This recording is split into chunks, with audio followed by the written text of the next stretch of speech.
ይገባልሻል ትረጋጊያለሽ ብሏል። ማሪቷ እንዴት ነህ? እኔ አዶናይን ማለት እንትኑን አላየሁትም። በቃ አላየኸውም። ዝም በልና እንትን በለ ራሱ አሁን ላይ በጣም እያጨናነቁት ነው እና አዶናይ የእውነት በጣም ጥሩ ስራ ነው የሰራው። በዛ ላይ ንጹህ ልብ ነው ያለው። በዛ ላይ ንጹህ ልብ ነው ያለው። በዛ ላይ ትክክለኛ ኢትዮጵያዊ ነው። እኔ የምደግፈውን ደግሞ መደገፍ አለብን። ዜግነቱንማ ቀይሯል። ይሁን ግን ትክክለኛ ኢትዮጵያዊነትን ነው የሚያንጸባርቀው። እዛ ቦታ ላይ ምንም አይነት ውስጡ ላይ ክፋት የለውም። ቤተሰቦች የተከበራችሁ ወንድምና እህቶቼ እንዴት ናችሁ? ቡላላ እንዴት ነሽ? አባ ነው እግዚአብሔር ሁሉ ሰላም ማለት ነው። ማርዬ ከስንት ጊዜ በኋላ በጣም ረጅም ጊዜ አይደል? አዎ በጣም ረጅም ጊዜ። ደህና ነሽ? ቡላላ እንዴት ነው? ወደልሽ ሁሉ ሰላም? ደህና ነኝ። ስለ አዶናይ እያወራን ነበረ ቡላላ። እኔ የአዶናይ ቀንደኛ ደጋፊ ነኝ።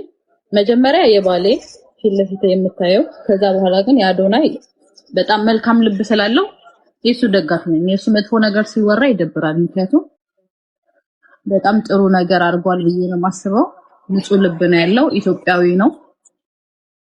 ለሰዎች መልካም ያስባል። ክፋት የለውም። በዛ ላይ ደግሞ እንዴት ነው አያስመስልም። በጣም ግልጽ ነው። በቃ ያደረገውን ነገር አይደብቅም። ስለዚህ ያ ነገሩ ይመቸኛልና ምን ትላለህ?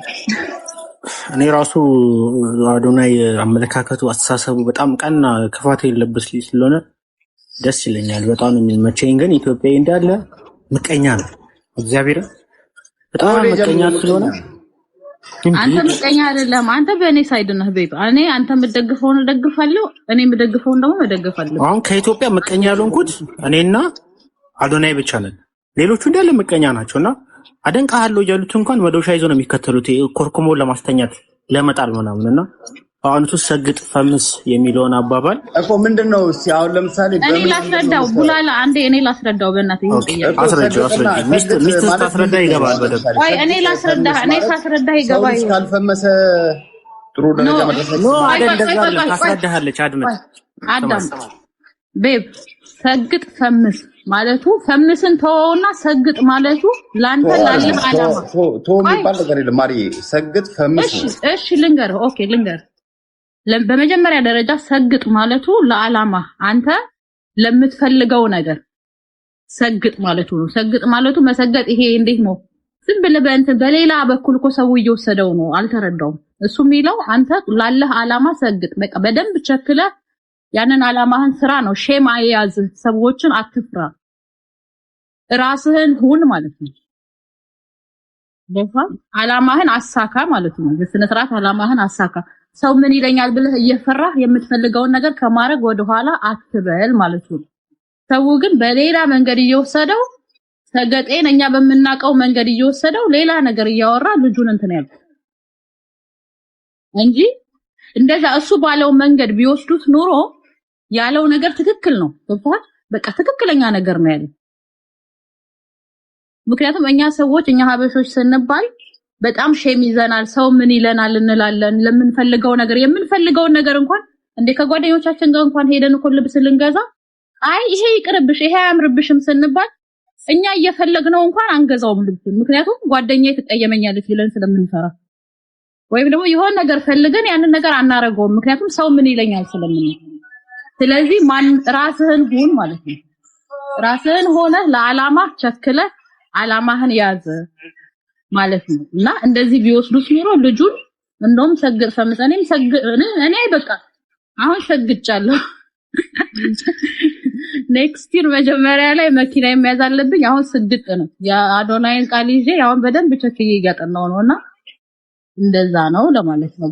አሁን እኔ ለምሳሌ ሆዴ እንኳን መራዊ ቦሊኝ ብላለች። ካኔ ተሳስቻለሁ። ሶሪ ሆዴ ስላልኩ መራዊ። እኔ አሁን በውስጤ ፓስተር መሆን ፈልጋለሁ። ፓስተር አላ ተራራውን ትጠረምሳለህ፣ ይሄን ትወጣለህ፣ ይሄን ትወርዳለህ፣ ነገ ያንተ ስኬት ነው የሚል ፓስተር መሆን ፈልጋለሁ። ግን ፓስተር ለመሆን ስፈልግ ጅቦ ሊፎግረኝ ይችላል ብዬ እፈራለሁ። ጃፒ ሊፎግረኝ መራዊ ምናምን ሊፎግሩኝ ይችላሉ። ሼም ይዞኝ እስካሁን ፓስተር አልሆንኩም። አሁን ግን እናንተ ብትፎግሩኝ እንኳን ማንም ሰው ሊፎግረኝ እንኳን ፓስተር ከመሆን ማንም አያግደኝም። ሰግጬ ፓስተር ነው ከፍታለሁ ቤተክርስቲያን እያልኩ ነው።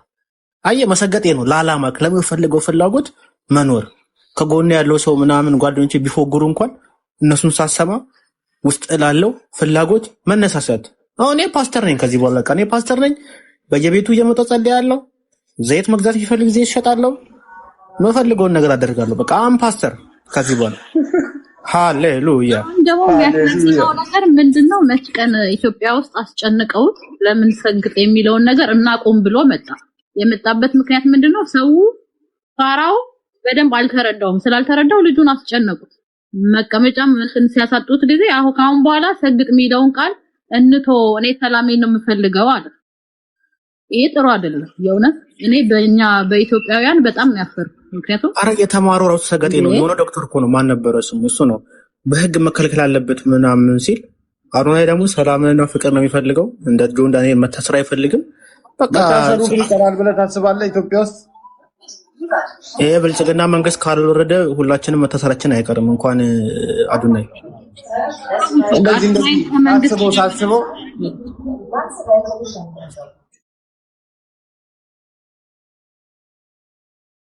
ቡላላ እኮ ሰገጤ ነው። አዎ እኔ ሰገጥ ከዚህ በኋላ ሰግጬ ፈምሳለሁ። የሱን ዘፈን ነበር ስንሰማ ነበር። ይሄ ዘፈን ለማሪ ነው የምጋብዘው።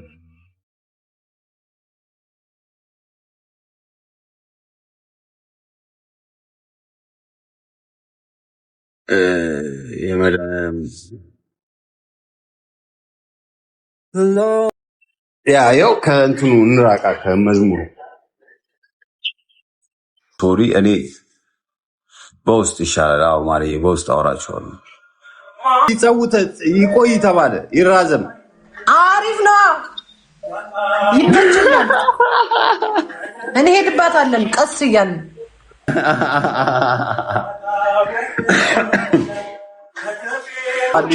ተረጋጊያለሽ የኔ ፍቅር በሶስት ነው ደብል በሶስት ነው 120 ኤኒ ጊፍት በሶስት ነው ጋይስ። ቴንክ ዩ ኤኒ ጊፍት በሶስት ነው የሚባዛው ጋይስ።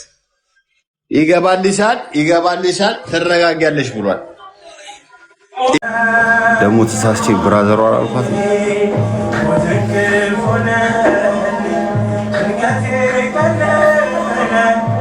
ስፍሬ ተሰልባታለች።